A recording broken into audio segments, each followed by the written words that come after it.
So Thor Ragnarok, depending on where you live, is still around 2 months away. Somewhere a little bit less, somewhere a little bit more, unless you're one of those countries that doesn't get it. Sorry. Which means that the numbers can officially start coming in. Now, of course, these numbers are nothing to start placing bets on. Did people even do that with box office numbers? Can you go to Vegas and put 100 on Thor Ragnarok's box?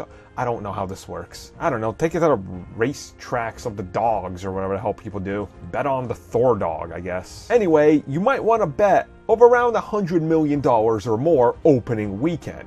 That's right, Thor might actually be cracking $100 million in the United States in its opening weekend.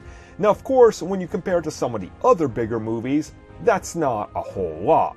But then when you start comparing it to Thor 1, which opened up with $65 million in 2011, and Thor 2, The Abysmal World, which opened up with $85 million in 2013, it's clearly on a trajectory upwards. Now, of course, the important thing to remember here is that all the advertising they're going to be doing over the next 2 months, and how much synergy are they going to have with Avengers Infinity War. Because I think it's safe to bet, once again, go to those dog races or whatever the hell else, that there is going to be an Avengers Infinity War trailer dropping in the next 6 weeks, and it will be attached to Thor Ragnarok. Now, the big X factor in this one is, of course, that once again, it's a team-up movie, and the fact that this is the 3rd most watched trailer of all time. How big are those factors when you consider it?